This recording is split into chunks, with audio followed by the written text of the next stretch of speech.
and welcome to Joy Newsroom. The news is live on the Joy News channel and on DSTV channel 421, also on GoTV channel 125, as well as all our social media platforms. You can watch us at Joy News on TV.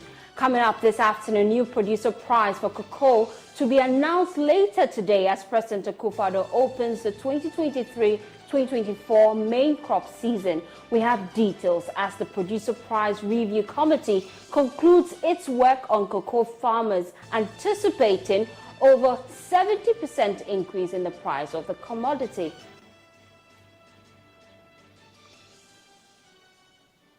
Also, the absence of functional neonatal intensive care units in the OT region continues to put the lives of babies at risk. Stay for details as the neonatal mortality rate is 3.6 in every 1,000 live births in the half year of 2023.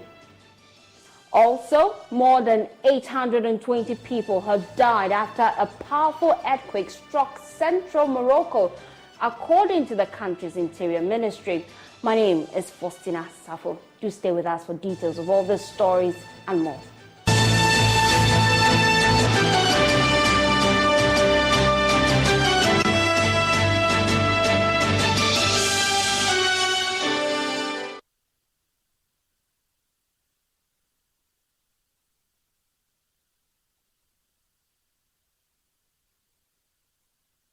Thanks for choosing us. We are your home of independent, fearless, and credible journalism. Now, government is seeking to support of traditional authorities in the country to widen the scope of the Planting and Food and Jobs program. The decision follows the launch of Phase 2 of the program. The Ministry of Information in a statement said that President Akufo-Addo will on Saturday engage with members of the National House of Chiefs as part of efforts to make large tracts of land available for farming.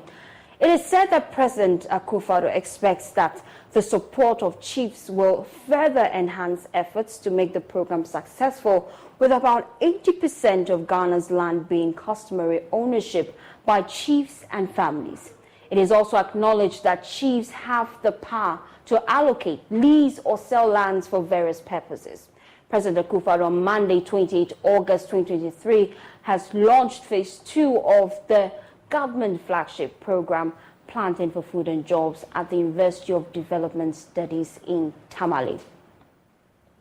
Now, we want to get more about this. Joining us now via Zoom is the government spokesperson on economy, Manasseh Attabuahin. Thank you so much for making time to join us here on Joy Newsroom. Now, we're told President Akufo-Addo will today engage with members of the National House of Chiefs as part of efforts to make large tracts of lands available for farming. Now, we know that's the second phase of the Planting for Food and Jobs program. Tell us how you hope to achieve this goal you've set for yourself. A very good afternoon to our cherished viewers. As you rightly said, today the President will be meeting the National House of Chiefs as it relates to land. We all know land is very critical in the Planting for Food and Jobs Phase 2, and so the President will have conversations with the chiefs so that we'll be able to have access to land to ensure we are able to broaden the scope of the Planting for Food and Jobs Phase 2. And so we are very confident that at the end of the President's engagement with the custodians of our lands, we would have a lot of access to land to ensure we are able to kickstart the farming on a commercial basis. Now, we understand that Phase 2 of the program is seeking to improve service delivery and maximize the impact of subsidized products in the market. Tell us more about how the implementation would go for Phase 2, especially when there are concerns that not much was seen in Phase 1 of the implementation of the program. So the Phase 1 was centered on subsidy, direct input subsidy. But the Phase 2 is a paradigm shift from the subsidy to agricultural credits. And so what the Phase 2 will do is to ensure that we have aggregators who would supply farmers with farm inputs, with the seedlings, with the fertilizers, with the day-old chicks, and everything the farmers will need. So that going forward, being rich or not having money would not be a hindrance to you embarking on large-scale farming. And so the phase 2 is a holistic one, which ensure the value chain of the farming activities are all captured into this program. And so it is something that would ensure that across the country, we have large farms that are geared towards sustaining the food security program of government, so that it wouldn't be the case that if our neighboring countries are suffering from any geopolitics, it would affect Ghana, as we've seen in the case of Niger crisis, having a toll on us as it relates to the supply of oil. And so government is very keen in ensuring that across the country we are able to grow about 10 crops, then we add poultry to it, so that going forward we have a lot of food in country, which will also drive down the prices of food as we've witnessed in the recent days. There are concerns about getting the product to the consumer at an affordable price. Now, this also brings a question about transporting the product when you're done planting and harvesting. In the phase 2 of this implementation, are you looking at how you would transport your goods to the consumer in such a way that the actual goal of the program is achieved, which is affordable meals on our tables? In fact, one major prices in this country as it relates to the prices of food has been the cost of transportation. And so every now and then you realize that the cost of farm produce at the farm gates are quite cheaper. But immediately these same produce are being transported from the farm gates to our various markets, you realize that the prices of these food items become so high. And so the government is critical of that, and we've taken keen interest in that as well, to ensure that at the end of the farm cycle, once the food is being transported, we'll be able to have some respite in that, to ensure that the cost of transportation does not lead to hike in the prices of farm produce. And so government is concerned about that, and that is also factored in the Planting for Food and Jobs phase 2 as well. Okay. So Manasseh Atabwahing is government spokesperson on economy. Thank you so much for joining us here on Joy Newsroom. Well, still on agriculture, a new producer prize of cocoa will be announced later today as President Akufo-Addo opens the 2023-2024 main crop season at Tepa in the Ashanti region, as the producer prize review committee concludes its work on cocoa. This year, cocoa farmers are anticipating that over 70% increase in the price of the commodity will be achieved. Addressing the media in Kumasi ahead of the announcement, Chief Executive of the Ghana Cocoa Board, Joseph Wine Edu, said the upward adjustment will be historic. For the first time in the history of the cocoa industry, a new crop season is opening in September instead of our usual October.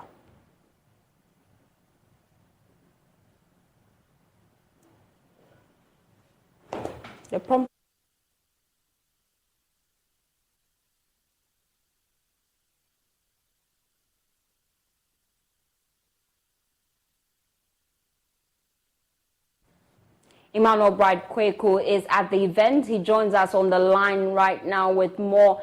Emmanuel, tell us what is happening currently.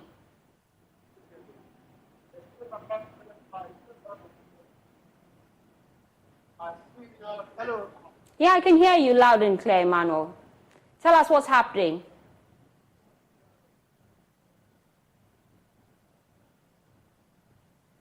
It appears we're losing you, Emmanuel. You would have to position yourself properly and then we could speak to you. Can you hear me now? So while we work the lines to get Bright, President Akufo-Addo on Friday commissioned the first oil from the Jubilee Southeast project undertaken by Tallow in collaboration with the Ghana National Petroleum Company, Cosmos Energy, Jubilee Oil Holdings Limited, and Petro SA, according to President Akufo-Addo, would be helping with the success of the Southeast project, and it aligns with the border of the Jubilee field aimed at bolstering gross production from the field's eastern side. This expansion, according to President Akufo-Addo, will consolidate government's achievements in the oil and gas sector, stressing that the 10 field enriched with substantial gas reserves is pivotal to the country's national gas production and the stability of power sector in the coming years. I want to re-emphasize our commitment to expedite discussions and agree mutually acceptable terms for the combined gas sales agreement between Tullow, its joint venture partners, and government.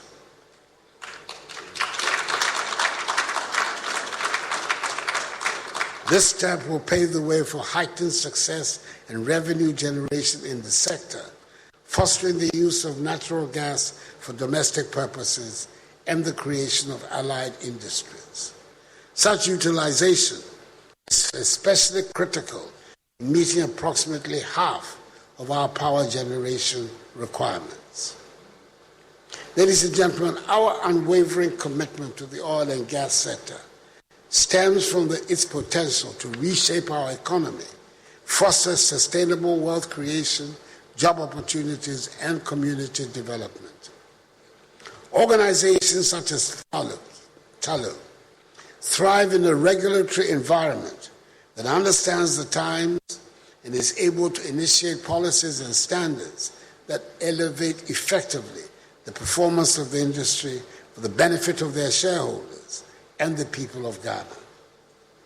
Government's policy intention is that Ghana should not only be the recipient of direct revenues from upstream petroleum operations, but also create value through local participation. To this end, the Local Content and Ghanaian Participation Law, LI 2204, that was passed in 2013, has been amended to include channel partnerships and strategic alliances in the upstream petroleum sector. Our position of local content is not just about supplying ancillary services to the sector, but also having a stake in the resources as well. We must collectively endeavor to train our people to get to a level where they have the capacity to be able to participate fully in the industry. And our position is to strengthen all training vehicles in the various industries of the energy sector, like the Accelerated Oil and Gas Capacity Building Program, to ensure that Ghanaians have the relevant certification to become competitive and play a fuller role in the industry. That fuller role will be most effectively anchored when we ensure Ghanaian equity participation in the upstream development of our oil and gas resources. Global challenges, including the energy transition, are fully appreciated by us.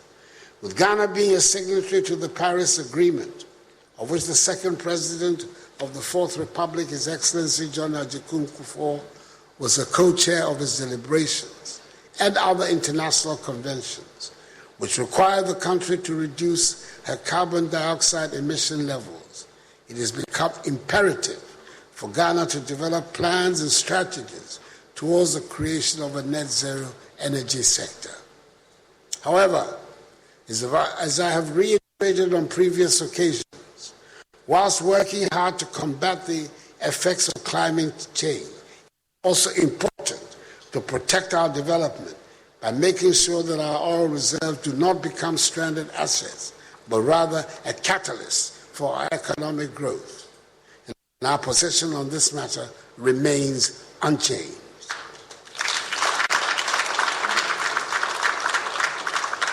Ladies and gentlemen, our country, Ghana, has everything going for it as a destination for investment.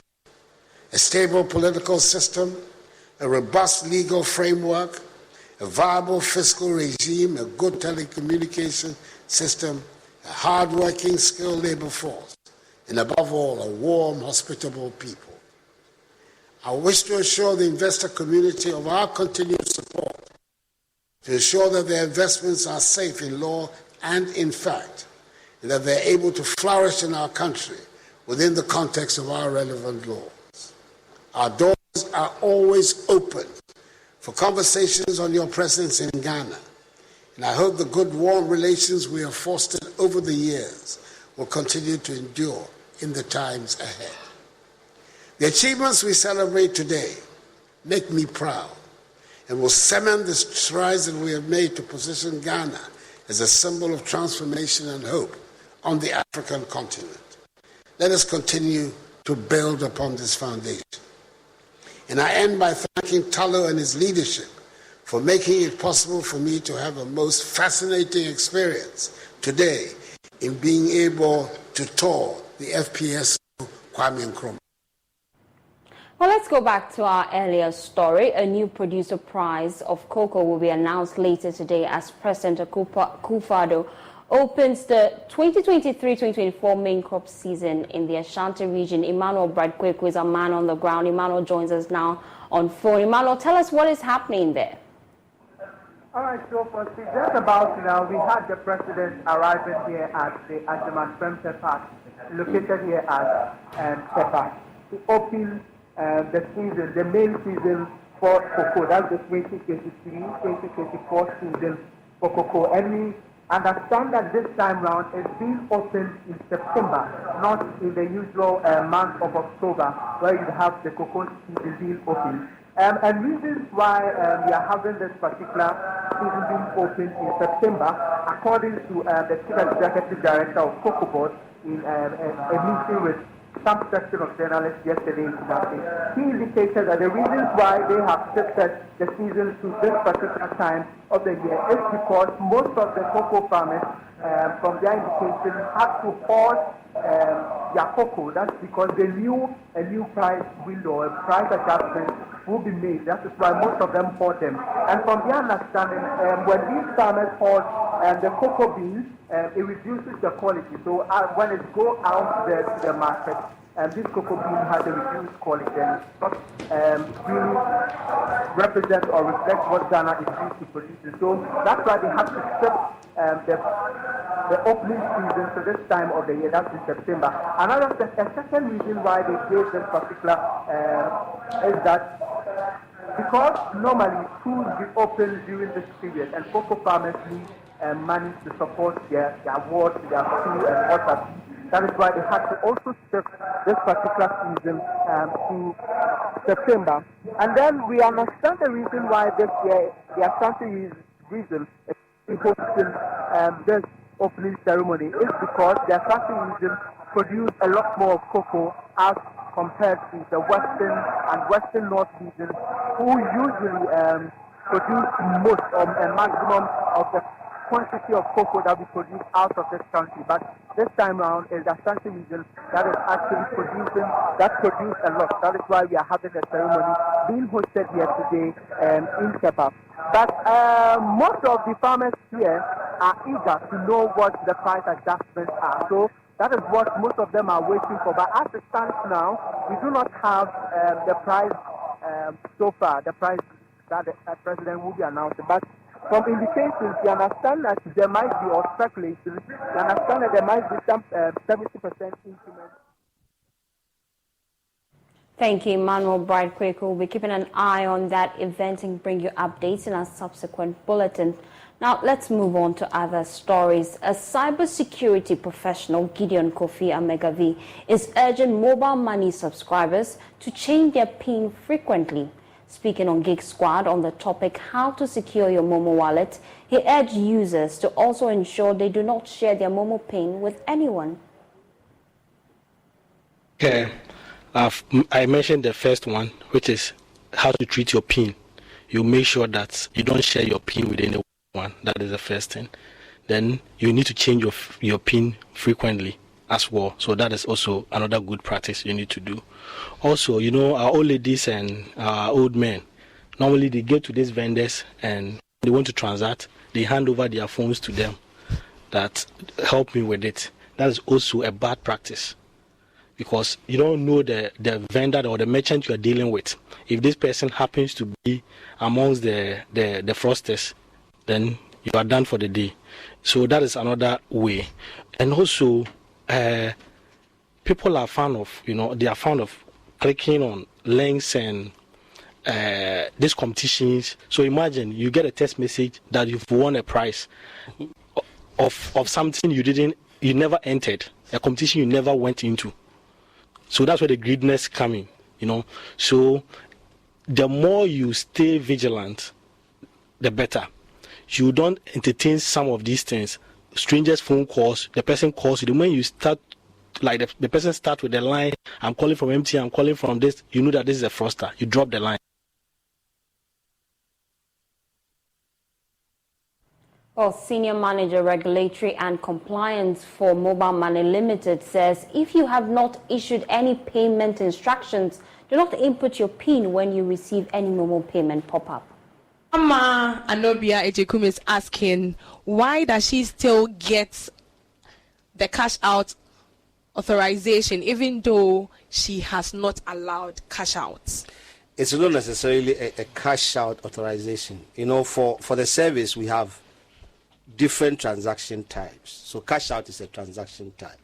So unless you have allowed cash out wouldn't come through. But you will still have instances where, because we have different kinds of online platforms that have integrated with us, you have people who, for example, will go to ABC e-commerce platform, want to buy something. And instead of putting their own Momo number, right, then they put Eric's Momo number. And then it triggers an authorization pop-up message. In Eric's phone, Eric somewhere at home, somewhere in Koforidua, I'm doing it in Accra, right? And then you see it as a cash out. No. If you enter your PIN, you are authorizing a payment for somebody who is sitting in his house trying to buy something online, and then he does it. So, as Eric said, if you've not issued any payment instruction, ignore it. Cut it off. If you've not allowed any cash out and there's a prompt like that, cut it off. Don't say you want to enter to see what happens. You will get, defrauded. Sure. Now, the absence of a functional neonatal intensive care unit in the OT region continues to put the lives of babies at risk. As of half year 2023, the neonatal mortality rate is 3.6 in every 1,000 live births. Peter Seno has been engaging the OT Regional Director of Health, Dr. Oseku Foefrie, and as well as the Director of Nursing and Midwifery about their concerns. Neonatal mortality rate also increased from 1.2% in the half year of 2022 to 3.6% during the same period 2023. It means when our children are born, within the first 28 days, they die. It used to be the fight against maternal mortality, but now it is neonatal mortality. The current neonatal mortality rate of 3.6% of every 1,000 live births is attributed to the non-availability of functional neonatal intensive care units at the various health facilities across the region. Currently, the supposed regional hospital, Rara Government Hospital, has only one functioning incubator and a baby warmer to take care of newly born babies with health complications. Dr. Oseku Foefrie is the OT Regional Director for Health. He has been speaking at the 2023 half-year performance review meeting.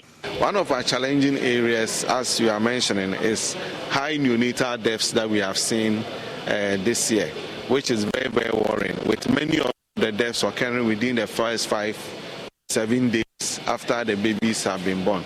And our analysis have shown that we don't have proper neonatal intensive care units, or which we call NICU.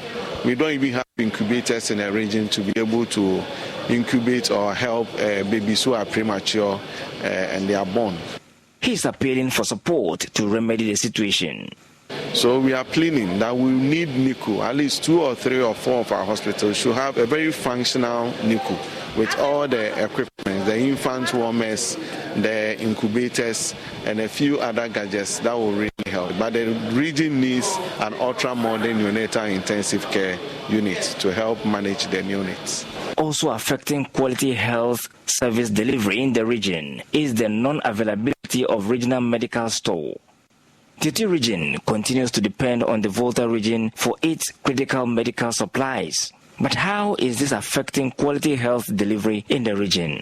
Dr. Afre explains. Unfortunately for us, we don't have a medical stores, and we are still relying on the Volta regional medical stores. And you all know the distance from Oti to the Volta. Imagine somebody crossing the Oti River with a pontoon all the way from Ketekrachi, going all the way to Volta region to get medicines. We have a system we call the last mile distribution, but unfortunately, even though it's working, we are not able to get all the medicines that we need. So the availability of medicines to manage all our health conditions is becoming a challenge. So Mrs. Eva Mensah is the Director, Nursing and Midwifery for Ghana Health Service and a parent to the Oti region. She says the departure by health workers for greener pastures is worrying and affecting health delivery, although figures are yet to be collated on the numbers that have left so far. We are losing nurses for greener pastures, and currently midwives have also joined to the diaspora for better conditions of service, I would say. International markets is looking for experienced nurses. They are looking for nurses who have specialties. So those who are going mainly are experienced, they have specialties. Some of them are as high as principal nursing officers. Some of them are even deputy directors, and they are leaving for greener pastures. So it is worrying. I wouldn't say we have data on its effects now. What I can say is that it's really affecting health service delivery. Also affecting quality health delivery in the Oti region is the continuous absence of a secondary referral facility in the region. Peter Sanu for JoyNews. Our government, as part of measures aimed at eliminating sanitation-related diseases and improving sanitation situations in communities, is evacuating 8 abandoned refuse sites in the Techima North District of the Borno East region. District Chief Executive of the area, Adodonko Everson, says the historic move will help improve the health status of the people. Correspondent Anna Sabit has more in this report. For decades, residents of Chobodom and Dentase have been waiting for this glorious moment when this age-old refuse site will be cleared. These residents living close to the refuse dump says they have for years gone through lots of challenges staying around the abandoned refuse site.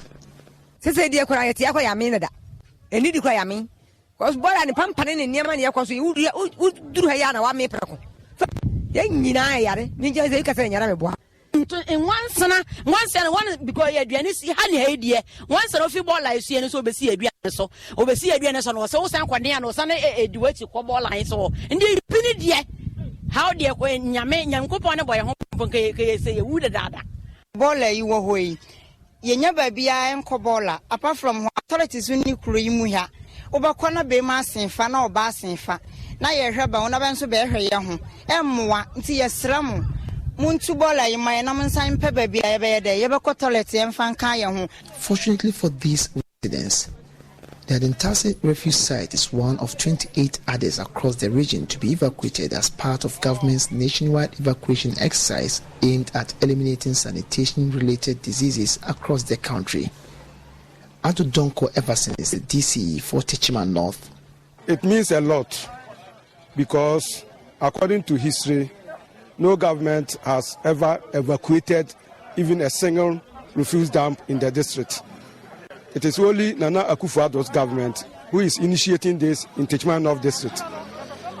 Though the exercise is countrywide and Borno East, we are taking 28 old age refuse dumps. But Techima North alone, we got 8, which means we are lucky. According to there's some of the refuse dams are more than 80 years, 60 years.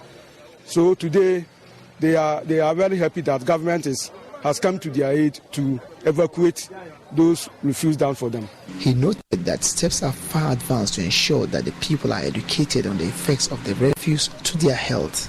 Education is the key. You continue to educate them, have dialogue with them.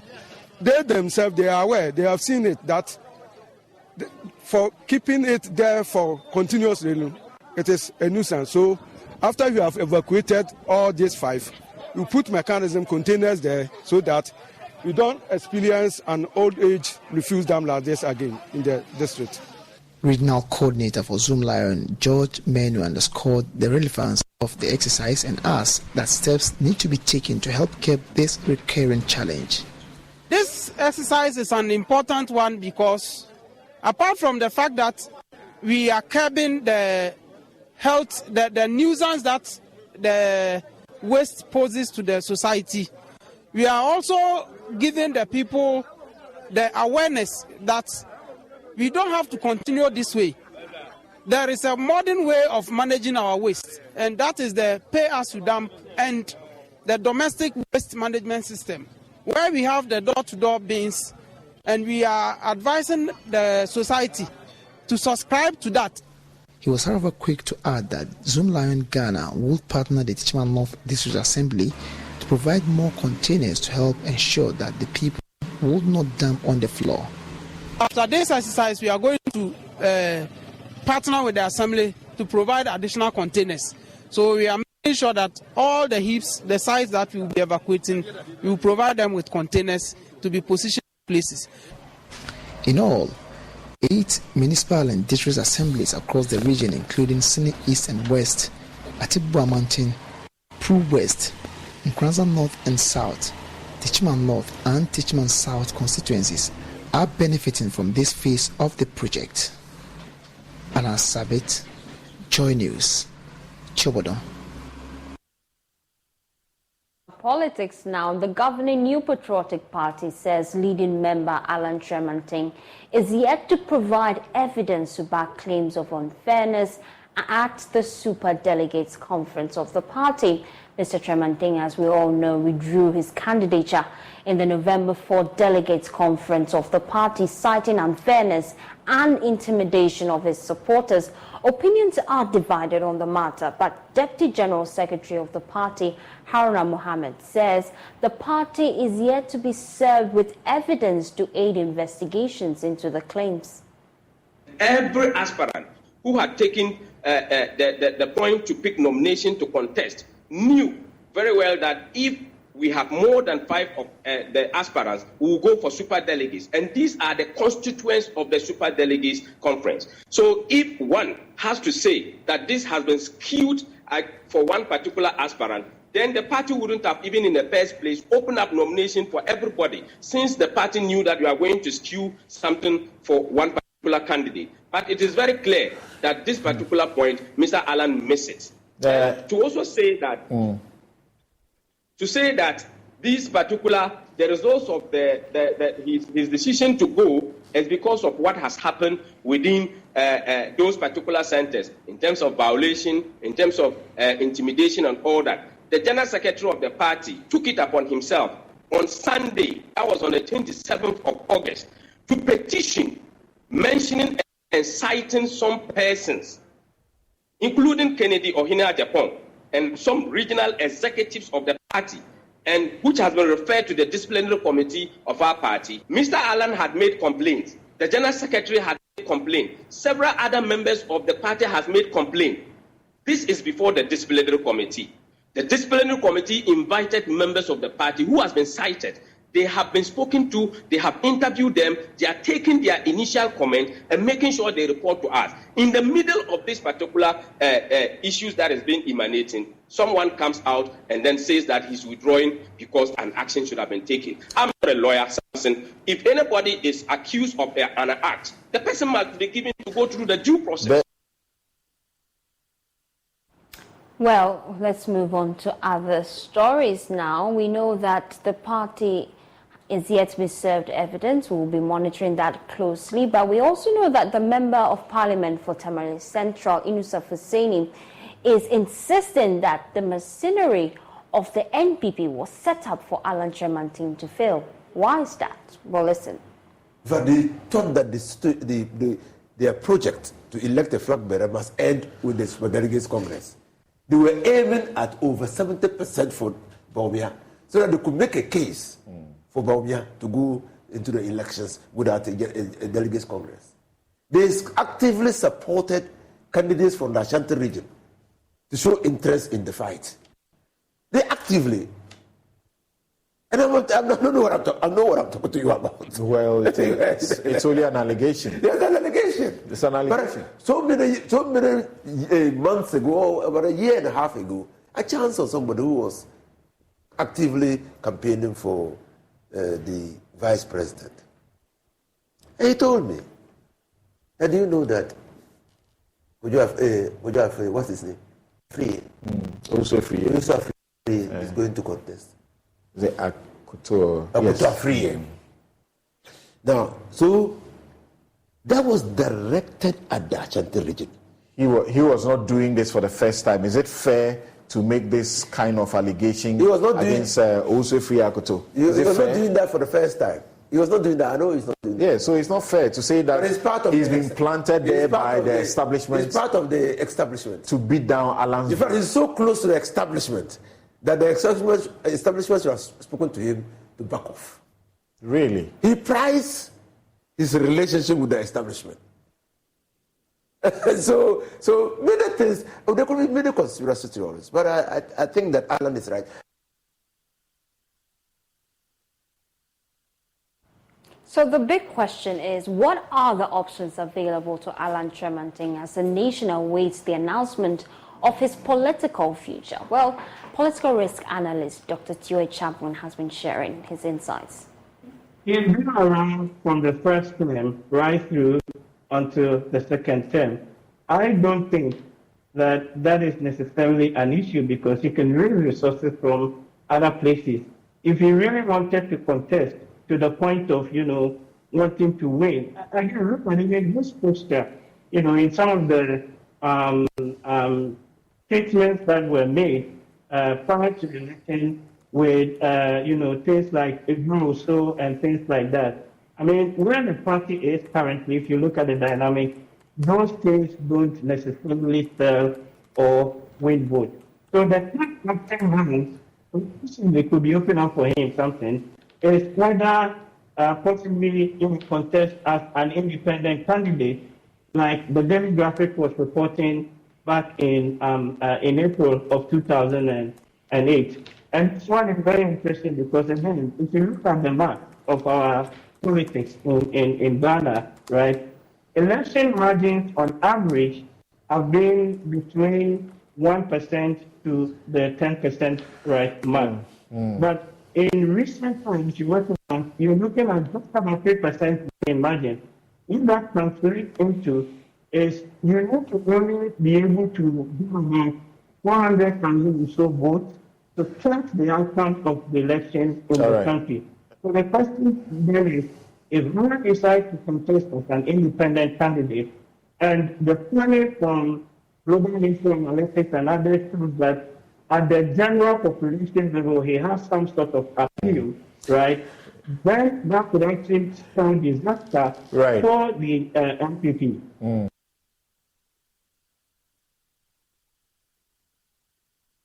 The NDC knows I will give them a showdown. Reason they fear me. Those are the exact words of Vice President Dr. Mahmoud Bawumia as he resumes campaigning ahead of the November presidential race in the Oti region in the Nkwanta South constituency. Dr. Bawumia came tops in the first round of the polls to select top 5 candidates. Now, the race has also seen the withdrawal of the key contender, Alan Tremantin.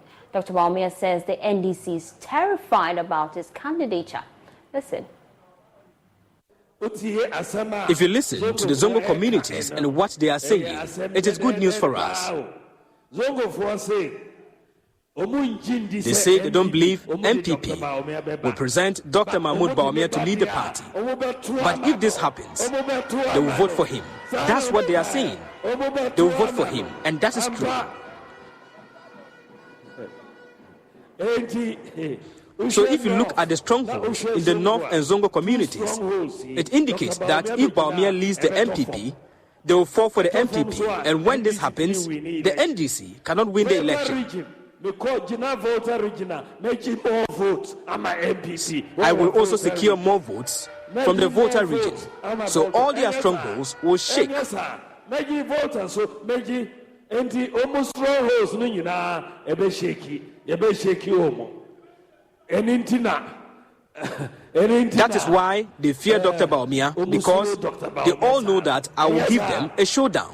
Because omo nyina nim say me be gina ho a member omo showdown.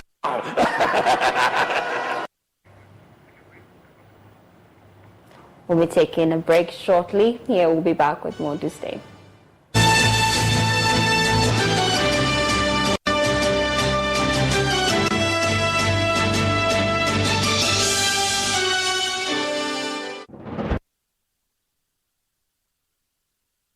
Ladies and gentlemen, we're going to demonstrate to you the superior properties of Flamingo paint.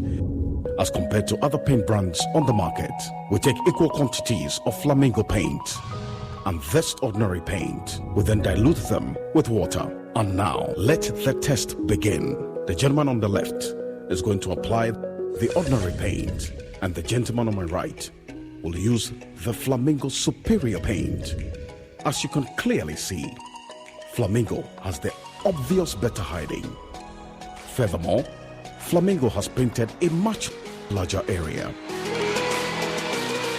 You know, 1 bucket of Flamingo paint is equal to several buckets of any other paint brand on the market. Flamingo paint is made with superior formulation to give superior durability, superior hiding, superior coverage. Flamingo paint, simply superior. Hello there. To provide timely information and to explain educational reforms and to discuss school models and interventions, the Ministry of Education, in partnership with the Teacher Education Journal, presents to you the first ever education TV talk show, the Edu Talk Show. The Edu Talk Show keeps you informed and updated on trends in the world of education. The Ghanaian teacher is so versatile. Provide him the opportunity, train him, and that teacher will perform wonders. Where are the women? They're doing very well academically, but they're not in the sciences and all of that. So technology is missing a lot more women that they could have had. You need to tell the parents, at the moment, what you are getting is covering only an aspect of your child's education. And therefore, it's very difficult for you to make any decision with the limited information you have. We still have more to do when it comes to safe school. So join us as we speak to our guests on reforms taking place in Ghana's education sector. My name is Blessed Sogan, and I am your host.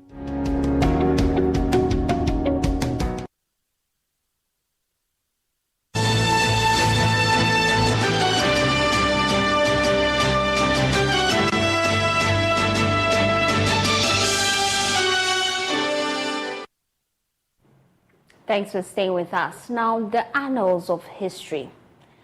In the annals of history, the name Major General Constant Emefa Ejeni Afenu stands as a beacon of resilience, dedication, and the unwavering pursuit of equality. As the first female general in the Ghana Armed Forces, her journey was marked by both remarkable achievements and trials. Speaking at the launch of her book, The Lady in Boots, the Ghana ambassador to Egypt, Lieutenant General Obed Boama, said she was a trailblazer for women in the service. There's more in this report. The battlefield, leaving an indelible mark on the very essence of service, Major General Constance Emefa Ejeni Afenu, her book, Lady in Boot, stands as a testament to her indomitable spirit. At the launch, Ghana's ambassador to Egypt, Lieutenant General Obed Boama, touched on her profound commitment to women's empowerment in the service. A trailblazer in the Ghana Armed Forces. She has chalked so many feats. First commanding officer of a regiment, the Peace Regiment. The first lady to have served as deputy military advisor in New York at the United Nations, and most importantly, the first lady to be the deputy force commander in the UN mission in the Western Sahara. The book covers a lot of topics. If you want to know command and leadership style, especially for females. Constance is an example of determination and focus, and staying professional, and not dabbling in things that are not related, to the professional calling. For Brigadier General Anita Asma, the content of The Lady in Boots about the late Major General's passion for her career. She goes into details from her childhood right up to when she finished serving her last appointment. She carries you along in the reading of the book. It's very interesting to read. And she has advice for both children, women, young girls, and even the Ghana Armed Forces. Whatever she saw as wrong, she was very plain spoken in the book. She addressed issues as they were, and she stressed on those that needed to be stressed. The legacy of the late Major General, according to her sister, Akofa Ejiani, will be preserved through the book to impact the younger generation. Definitely, I believe so, that her legacy will be preserved. Because generations unborn will come and still read this book. One of the things we want to do is to send copies of the book to secondary schools across Ghana so that they can have it in their libraries. So generations unborn will definitely read about her and know that there's no challenge one cannot surmount if you put your mind to it. The Lady in Boots, Major General Constance Emefa Acheni Afenu, has exited the land of the living, but her legacy lives on. For Joy News, Jacqueline Ansoma Yeboah. Let's do some international stories now. More than 820 people have died after a powerful earthquake struck central Morocco, according to the country's interior ministry. The earthquake, measuring magnitude, is 6.8 and it sent people rushing into the streets in Marrakesh and other cities. Many of the deaths were said to be in hard-to-reach mountain areas, and at least 153 people were injured. It struck after 11 p.m. local time Friday night. Verified and unverified reports on videos on X Space, formerly Twitter, showed damaged buildings and rubble-strewn streets. Here is how our partners BBC have been reporting the disaster. Yeah, very worrying indeed, and a very, very sad day for Moroccans. Moroccan people were really not ready for this at all. They've never had anything quite like this in terms of natural disasters, and you have really an entire nation in shock. The reports of 600 dead are probably well under. I would imagine there'll be a lot more than that by the time we get to the end of the day, because most of this data is coming in from the cities, particularly Marrakesh, where there was a lot of buildings collapsing, including a mosque. But in reality, the real deaths will be in the countryside where I am. Just a couple of hours ago, I saw an army helicopter hovering above me, slowly cruising around the mountainside, looking for tiny little local houses that are collapsed on people. Numbers of casualties are rising. They are over 600 now. We started with 30, then over 300, then the numbers now reached over 600, and we are unfortunately expecting these numbers getting higher and higher with some American estimations that the numbers will exceed 1,000 very, very soon. As the report said, the epicenter was outside Marrakesh, an old city, and the epicenter was on the Atlas Mountains, and these mountains are full of poor and old building and villages that will be really, really difficult to reach. Well, before we go, Hannah Odami has put together a wrap of the major news items we've featured in our news bulletins this week. Watch. 3 police officers at the center of a leaked tape to remove the IGP were interdicted to pave way for internal probe. Private legal practitioner Kweku Pencil described the interdiction as embarrassing. So I'm thinking that the way they're going about it is very embarrassing. What it means is that somebody is not advising the IGP, or their legal department is not doing a good work. They are not doing a good work at all, because under the Police Service Act and under the police regulations, there's no requirement for them to wait for Parliament to finish its work at all. Less than 24 hours, however, the interdiction was suspended. It could be because the precedent they had set was that if you appear before the parliamentary inquiry as a police officer, you are going to be interdicted.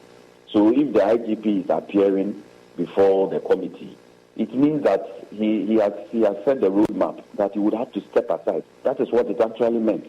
So it's a way of he also circumventing his own rules. So because of that, I mean, let's suspend the interdict. Meanwhile, one of the officers, Superintendent George Asari, says he regrets meeting the former MPP Northern Regional Chairman, Bugri Nabu. He told me, Commander, they are looking for a new IGPO. So do you have somebody in mind that you can recommend? And I told him, of course, yes. So he asked me who that person is. And I mentioned Commissioner of Police, George Alex Mensah's name to him. Meanwhile, a security analyst warns of possible hostility in the service if the issues that have been raised are not addressed. If people cannot have access to the courthouse because maybe the money is too much, maybe everything takes so long, somebody may want to go postal. And I don't want to explain what it is, but everybody in the security knows what it means when we use the U.S. term going postal in the workplace. Alan Chiramatin withdrew from the MPP flag bearer race. For me, if I were to be somebody who advised Alan, I wouldn't have even advised him to even go into this contest in the first place. So him resigning wasn't something, new to persons like me. If you look at Alan Chiramatin, I think there was an attempt to kick him out of NPP for quite a long time ago. Looking at the contest between him and Akufo-Addo. Paramount Chief of Mampong admonished all paramountcies in the Ashanti region to join the fight against Galamsey. So please come out with if not a permanent recommendation, some kind of semblance of recommendation to curb this cancerous Galamsey taking place in Ghana. Good source of drinking waters, all polluted and gone. In the eastern region, the chiefs and residents of Achimheman issued a 10-day ultimatum to government to drive away illegal miners. And these people are taking advantage of us. Enough is enough. From tomorrow, start telling them, if you don't have a paper from water resources or from the office of the president that the president has thrown away his directive, so you can go and destroy the mine water bodies. You go away. And within 10 days, if you don't hear anything, we'll apply officially, follow the due process of the law, and go on demonstration. And we will need police guard who will drive them away. The minority in Parliament were not happy that the police, through the courts, prevented them from protesting against the governor of the Bank of Ghana and his deputies over losses made to the central bank. It will be difficult. I don't see how a court will accept that. If there's no evidence that we have been marching along those routes, then you will get it the first time. But we have marched along those routes. The police are along the same route. We have marched peacefully, no reported incidents. So if anything at all, our police had, the same job. After pressure from residents and road users, the Ministry of Roads and Highways decommissioned toll booths, which have become deadly obstacles. It's so terrible because each and every day, I think I use this road not less than 5 times a day. And it's so difficult. And that's how we wrap up the bulletin today. For more news, please log on to myjoyonline.com. I am Faustina Safo. Have a pleasant day as you enjoy the rest of our programs.